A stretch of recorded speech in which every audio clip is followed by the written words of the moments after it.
Hello and welcome to the latest episode of the Dram Show with me, Chris Goodrum. Right, okay, this afternoon, really special tasting for all you guys out there.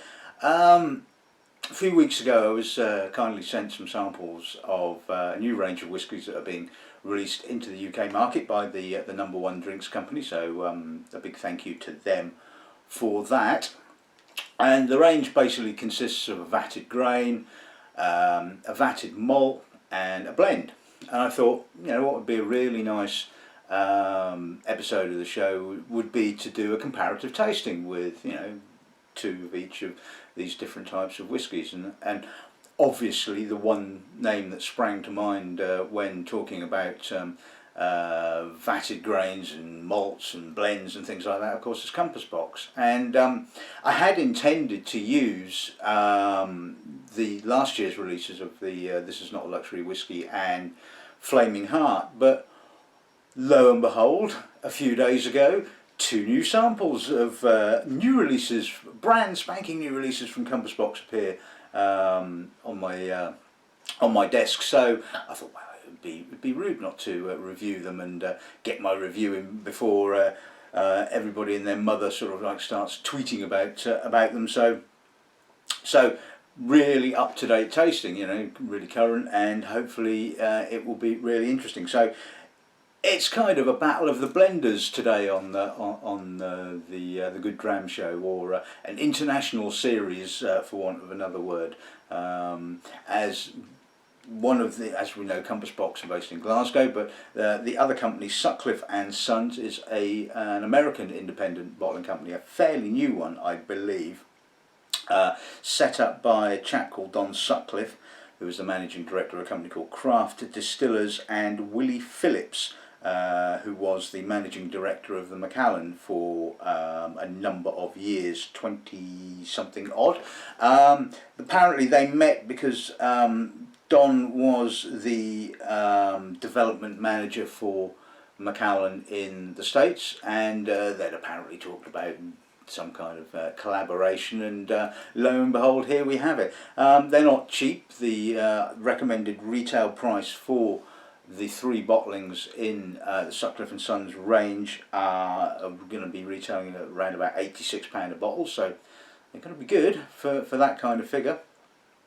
And again, tasting against them, obviously I'll be looking at, like I said, the two brand new releases from Compass Box, along with their luxury vatted grain Hedonism Quindecimus, which was released last year for the 15th anniversary of the company. So I'm really looking forward to this. I think this is going to be really, really interesting. And anyway, so that's this afternoon's tasting.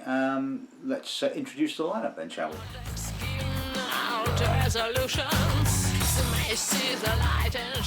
Right, okay, so as I said, we'll be looking at a vatted grain, a vatted malt, or a blended malt whiskey, if you must use the common terminology, or the up-to-date terminology. I still think of them as vatted malts, I don't know.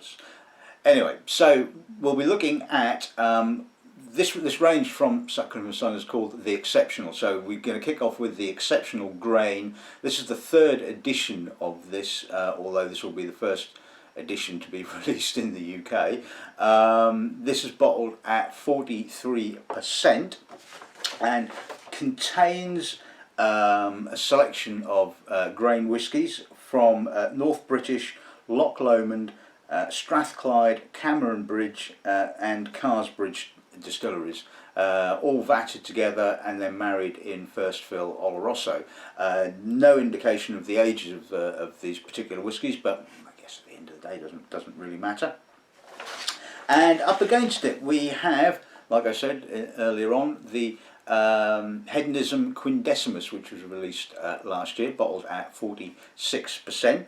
It is a blend again of grain whiskies from North British, aged in first fill American standard barrels, Port Dundas, aged in rejuvenated hogsheads, Dumbarton, aged in American standard barrels, Port Dundas, again aged in first fill American standard barrels, and then a mystery blend which apparently came from Loch Lomond, which was pre-blended grain with a minimum age of about 32 years old. Now, obviously I got this information, and this information I imagine is, well, certainly the Compass Box information is readily available on their website, but the good old Scotch Whisky Association would rather you didn't know what actually went into blends. And as you know, and as we get on to the next bottling, the Enlightenment, this is all about Compass Box's crusade for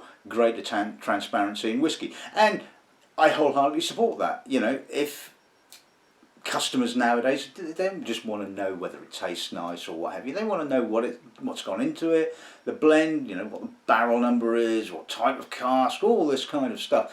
And basically you should be free to put this information on your label, but of course obviously the Scotch Malt Whisky Association, or the Scotch Whisky Association I should say, don't want this to be out there, and well, why not?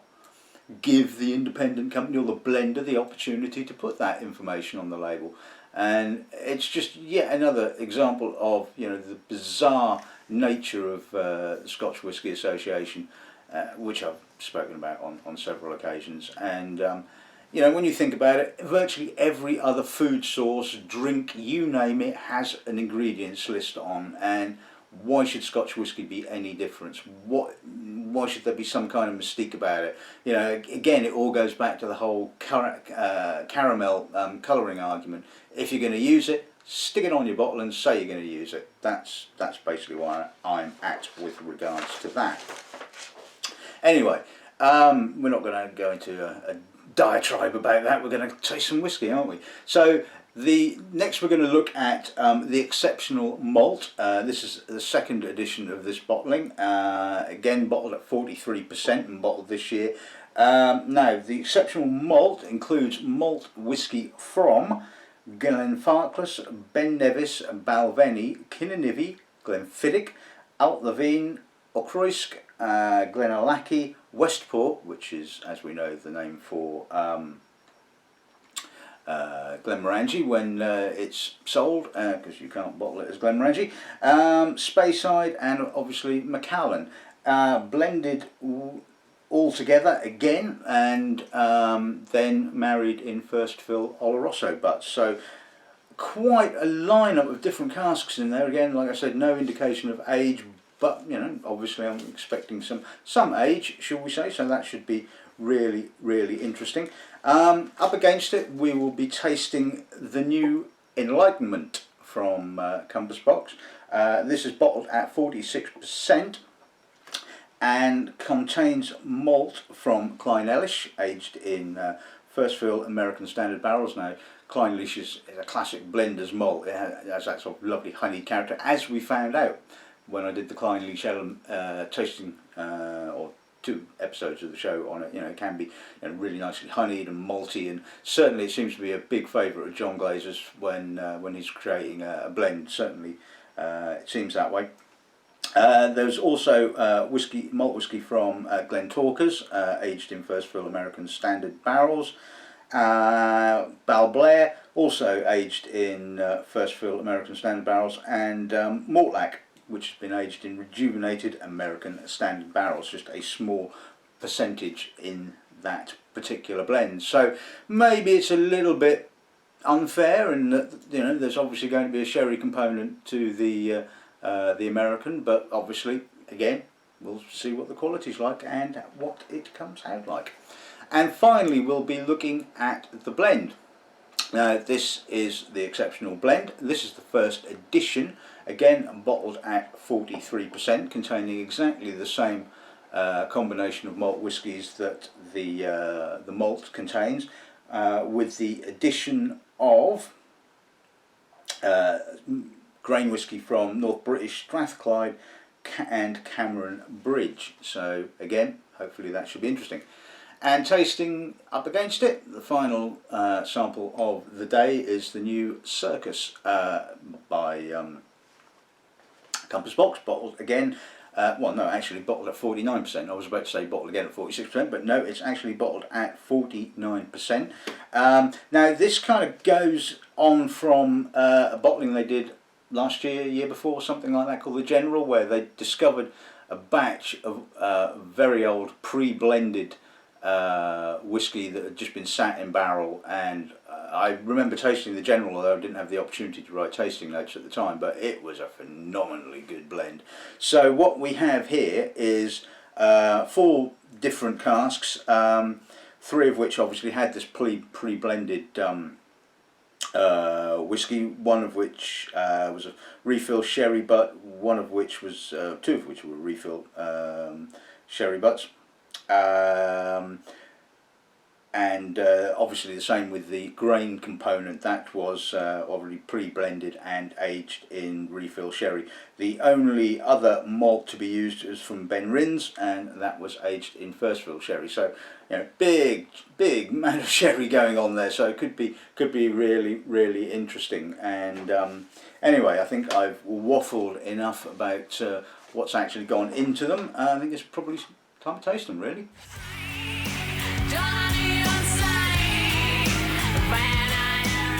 Okay, so let's kick off with the exceptional grain. Let's see what the nose gives us on this. Quite grainy. No, it's a bit of a dumb thing to say, but it has a lovely, crisp, herbal, quite youthful graininess to it. It's got a smidgen of dried fruit, a little bit of spice, a little bit of... It's a nice combination of kind of the sort of sherry dried fruit and the grainy, sort of almost slightly rummy kind of dried fruit. It's relatively simple. It's pleasant, but you know, a bit on the straightforward side, should we say. Although, like I said, the sherry is adding a little bit of spiciness, a little bit of you know, sherry dried fruits, which is giving it a little bit more of another dimension. But overall, it's well put together, but pretty straightforward stuff. Palate.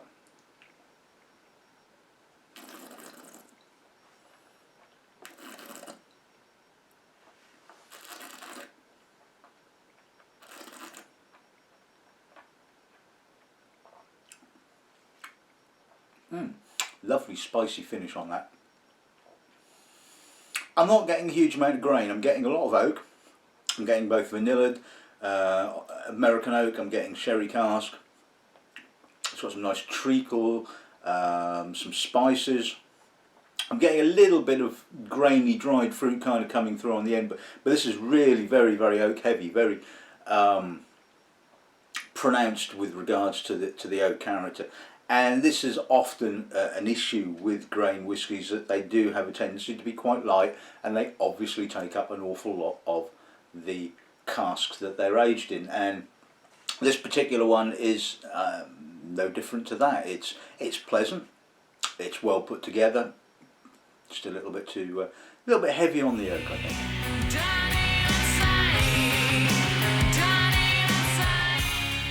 Okay, so let's move on to the Quindecimus. Obviously no sherry casks here, so let's see what the nose gives us. Oh no, that is nice. Classic, mature, dried fruits, a little bit of dried grain, sultana. Quite soft, the oak. The oak is sitting quite nicely in the background. It's adding a little bit of vanilla, a little bit of cream, and just a little bit of spice. And so it's kind of allowing sort of the dried fruit, that's like perfume notes, the lemon, the white fruit, to really come out. It's just got such a beautiful purity to it. A little bit of sort of dusty vanilla oak coming through, giving that sort of obvious aged note to it. Wonderfully full, really nice. Oak is really coming through now, but the grain, and maybe it's because it's 46%, possibly. The that's got that little bit of more intensity. I certainly think, from tasting the Sutcliffe Son, 43 is probably a little bit underpowered really for a grain whisky.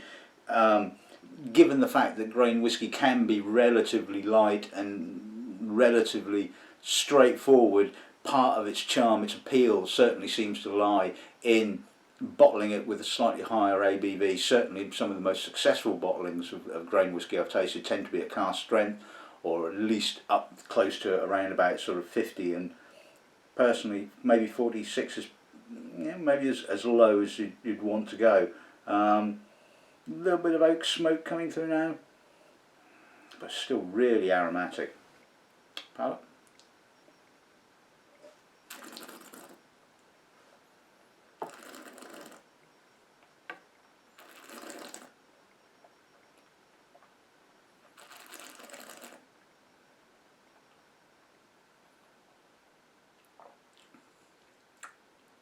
Oh, that's got some age.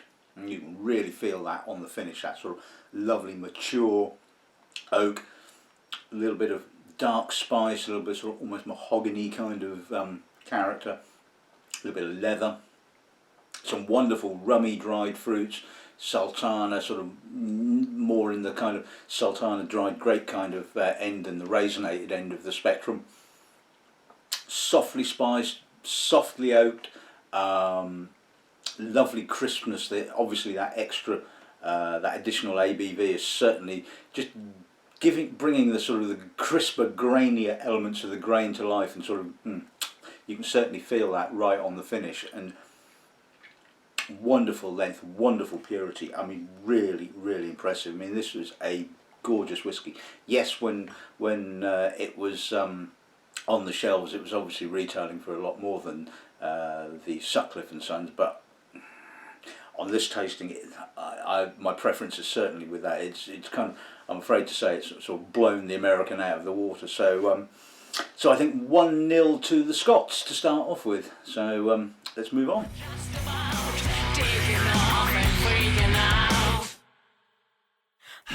Okay, so moving on to the exceptional malt. Let's see what the nose gives us on that then, shall we? Interesting. Quite floral, white fruits, barley. Certainly getting some kind of some Glenmorangie and some lovely crisp spey fruit. A little bit of sherry cask kind of starting to creep through. Yeah, but some lovely perfumed barley. Really quite pleasant in actual fact. Touch of apricots, white stone fruits, a little bit of sherry spice, just nibbling right at the edge. That's a really appealing blend. Certainly feels kind of quite sort of spey, sort of Highland centric. I'm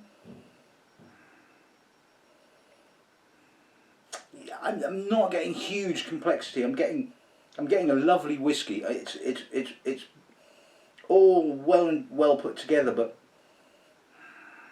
I don't know. 80 quid.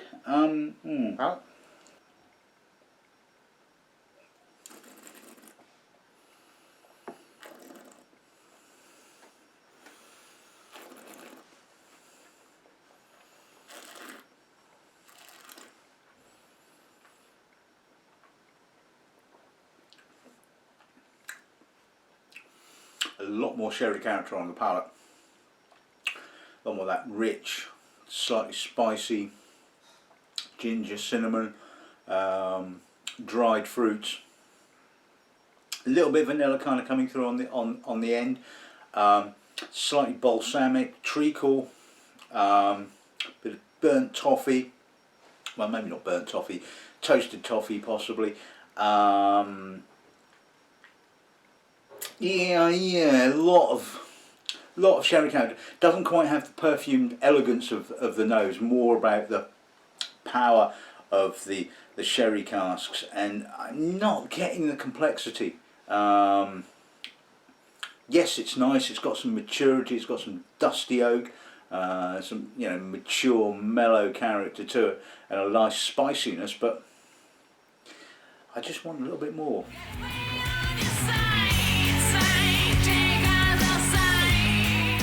Okay, time for a bit of enlightenment then. Let's see what the nose gives us on this end. Aromatic, perfumed, not overly perfumed, slightly perfumed, white fruits, honey, apricot, dusty American oak spice. Yeah, that's a lovely nose. I forget what the recommended retail price of this is going to be. About 60 quid, so not quite as expensive, and it's got a lovely youthfulness to it. It's got a slight estery note to it, a little bit of pineapple, a little bit of oily pineapple. Some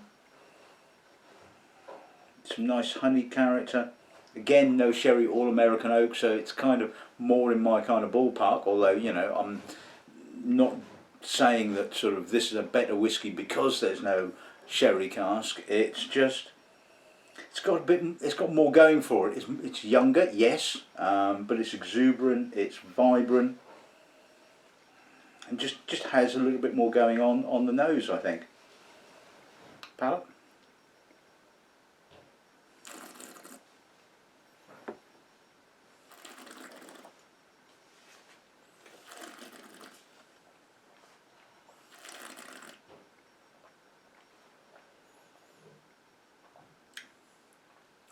It's a lovely mouthful.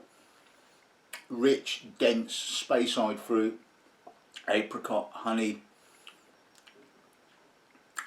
but it's got that lovely, crisp, granity, highlandy note kind of coming through. Certainly kind of getting the sort of the white fruits and the crispness of, say, something of the Balblair, and it's got the lovely weightiness of the Mortlach.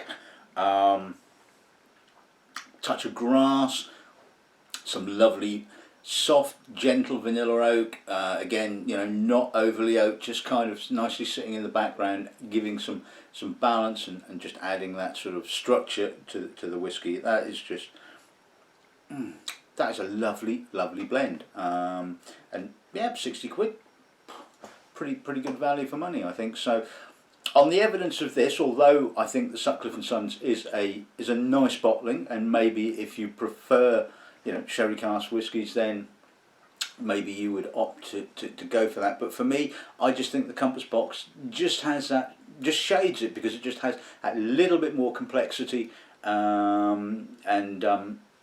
Yeah, so I think 2-0 to the Scots, I think.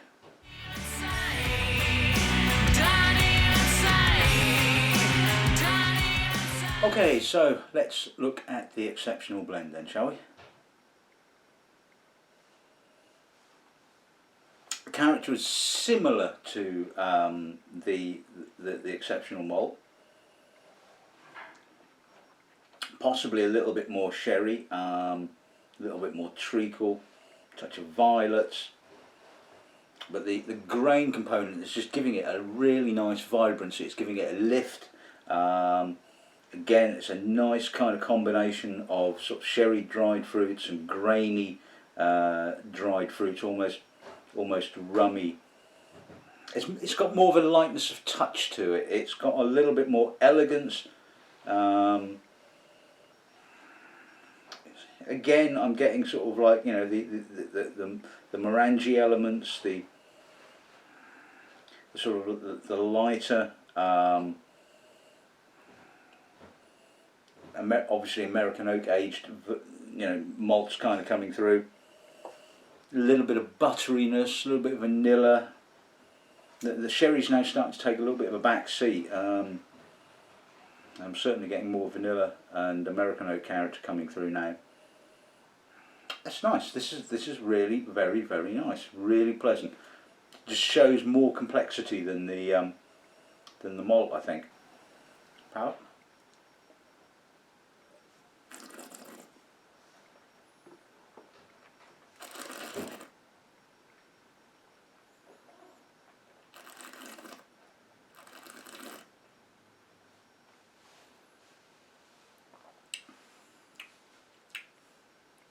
again, not quite so heavy on the sherry. Kind of feels more like a refilled sherry, matured whiskey. More American oak character, more slightly custardy, vanillins. Again, some lovely apricot, white fruits, subtle spice, subtle sherry spice. More harmonious, better. Personally, a better balanced, certainly between the American oak and the sherry oak. Touch of licorice, bit of white licorice, coffee. Lovely length. Really impressive. That I think of the three Sutcliffe and Son bottlings is just it's the outstanding bottling. I think that is very good.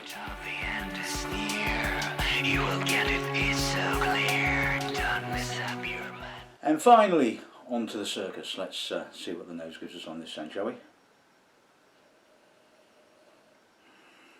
That's nice. That's violety, dusty sherry casks. A little bit of gooseberry, a little bit of almost tropical fruit. Just a smidgen of grain kind of coming through. It's got a really sort of big, malty, weighty character to it. Like I said, a little bit of gooseberry, bit of lime, citrus. Lovely freshness that's adding to the mature American oak character, sherry cask character. Dusty spice, touch of licorice, cocoa, chocolate.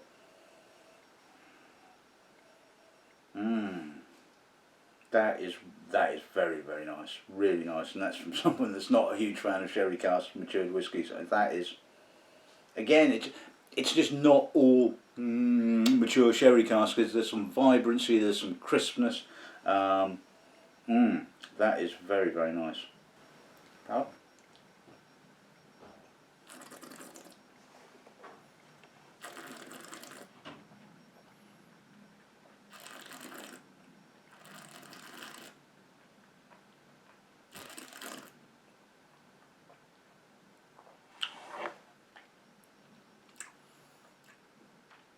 More sherry on the palate, leafy, herbal, oloroso, nutty, walnuts, dried grape, raisins, little less, fruit character, a little less, but then it's certainly more powerful sherry cask wise on the palate. Lovely spiciness, touch of cocoa. Quite dry, quite tannic on the finish, but again, it's got the grain is just sort of like bubbling underneath, giving it that sort of light vibrancy right on the very finish, almost mineral-like, almost salty.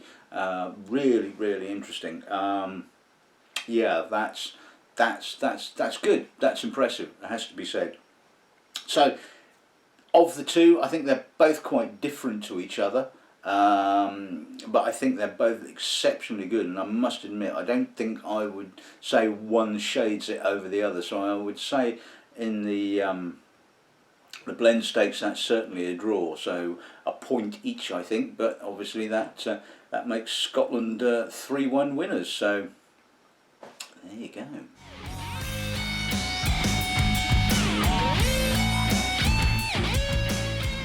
Not really much to say about summing up, so I've kind of done it as we've gone along, but I certainly sort of think, obviously, that on the evidence of this tasting, certainly I think Compass Box are deserved winners of this little battle of the blenders. Not to say that the Sutcliffe and Son bottlings are bad.